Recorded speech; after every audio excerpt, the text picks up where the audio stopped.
రే ఏం చేస్తున్నావురా? చైనేస్తున్నానన్నా. రోజు ఏదో ఒకటి అల్లరి పని చేస్తూనే ఉంటావురా నువ్వు.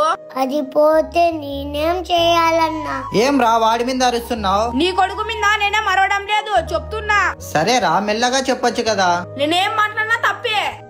రే మోయిన్, అక్కడెవరో కూర్చున్నారు, వెళ్ళి కూర్చోకూడదని చెప్పుకో. నువ్వు మనిషివే పశువువే, ఇక్కడ కూర్చోకూడదని నీకు తెలీదా? ఏంటి చూస్తున్నావు? ఇక్కడ నుంచి వెళ్ళు. నువ్వు ఎవర్రా నాకు చెప్పేకి? నా ఇష్టం, ఇక్కడి నుంచి వెళ్ళు. అన్నా అతను చెప్పింటే ఏం లేదన్నా, కొట్టాడు. ఏంటి కొట్టాడా? భీమ్ నువ్వు వెళ్ళి చెప్పుబో నాన్న. అన్నయ్య ఇక్కడ కూర్చోకూడదు అన్నయ్య, ఈ ప్లేస్ చాలా చెడ్డది. నీకేమైనా అయితే మీ ఇంట్లో వాళ్ళే కదన్నా బాధపడేది. సరే నాన్న వెళ్తాను. తీసుకో నాన్న లాలీపాప్.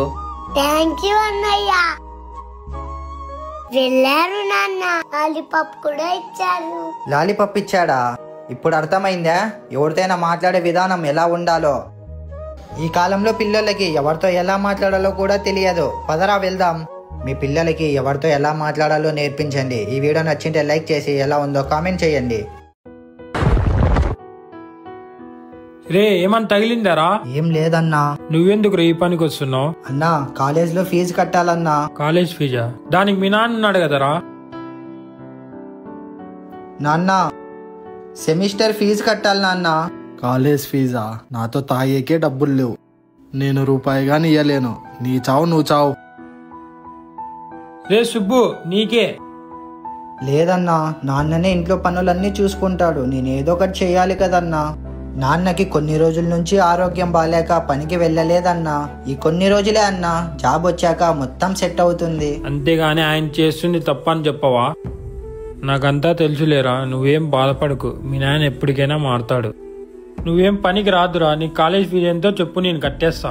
చాలా థ్యాంక్స్ అన్నా, మీరు చేసిన సహాయం ఎప్పటికీ మర్చిపోలేను. సరేరా, ఇవన్నీ మనసులో పెట్టుకోకు, మంచిగా చదువుకో. సరే అన్నా.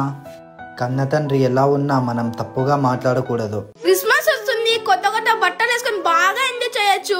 నేను కూడా కొత్త బట్టలు వేసుకుంటా చచ్చి ఎంత తిరుగుతా. భలే భలే భలే. ఏంటి నాన్న క్రిస్మస్ దగ్గరకు వస్తుందని చాలా ఆనందంగా ఉన్నారా? అన్నా మాకు డబ్బులు ఇవ్వండి అన్నా, మేము కొత్త బట్టలు కొనుక్కోవాలి. మీకు రోజు 100 రూపాయలు ఇస్తాను. 10 రోజులు అయ్యాక కొత్త బట్టలు తెచ్చుకోండి. సరే నాన్న. భలే భలే. అన్నా నేను షేర్వాణి తెచ్చుకుంటా. నాన్న వచ్చేసావా?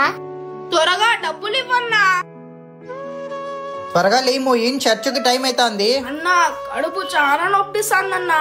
లేదు నాన్న, అన్న అబద్ధం చెబుతున్నాడు. నాన్న అది. రే నువ్వేంటి, నీ అవతారం ఏంటి? బయటికి వెళ్ళు. బట్టలు తీసుకోరా. చాలా చాలా థ్యాంక్స్ అన్నా. బట్టలు అతనికి ఇచ్చారు నాన్న. క్రిస్మస్ రోజు చాలా మంచి పని చేసావు నాన్న. రెడీ కాపో, చర్చికి వెళ్దాం.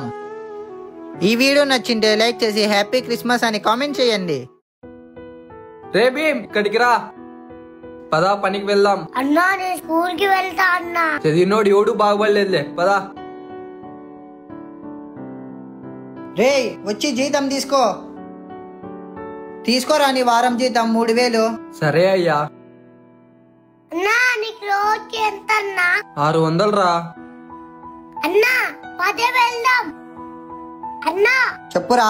మనకి రోజు 600 అంటే వారానికి 3600 అవుతుంది. మీరు 3000 ఇచ్చారు. మీ అన్నకి వచ్చేది అంతేరా, నా లెక్కనే తప్ప.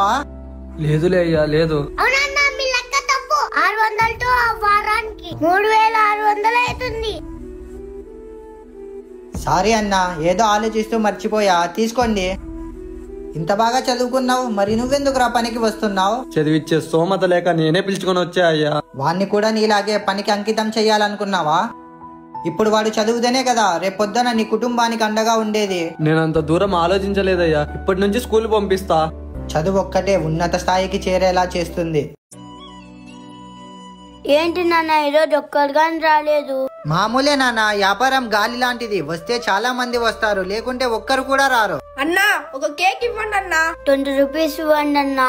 అన్నా నాతో డబ్బులు లేవన్నా. డబ్బులు లేవా? కేక్ లేదు ఏం లేదు, ఇక్కడ నుంచి వెళ్ళు. ఉండు నాన్న, వెళ్ళి మీ నాన్నతో డబ్బులు ఇప్పించుకొని రాపో. నాకెవ్వరు లేరన్నా. సరే ఉండు నాన్న. ఇదిగో తీసుకో. నాన్న పొద్దున్న నుంచి బోను కూడా కాలేదు. ఇలా ఇచ్చుకుంటా పోతే డబ్బులు ఎలా మిగులుతాయి? అలా అనుకోకూడదు నాన్న. ఇప్పుడు ఇచ్చిన డబ్బులు మనకి ఏదో ఒక రకంగా వస్తాయి. నాన్న ఇలాంటివన్నీ నేను నమ్మను. అన్నా 5 ఎగ్ పఫ్ పార్సల్ ఇవ్వండి అన్నా. సరే అన్నా, తీసుకోండి అన్నా. Bro evening 5 kg chocolate cake కావాలి. అడ్వాన్స్ గా ఈ 500 తీసుకోండి. సరే అన్నా. చూసావా నాన్న, మనం ఎవరికైనా సహాయం చేస్తేనే మనకి ఆ దేవుడు తోడుగా ఉంటాడు. సారీ నాన్న. ఇలా సహాయం చేస్తేనే మనకు కూడా మంచి జరుగుతుంది.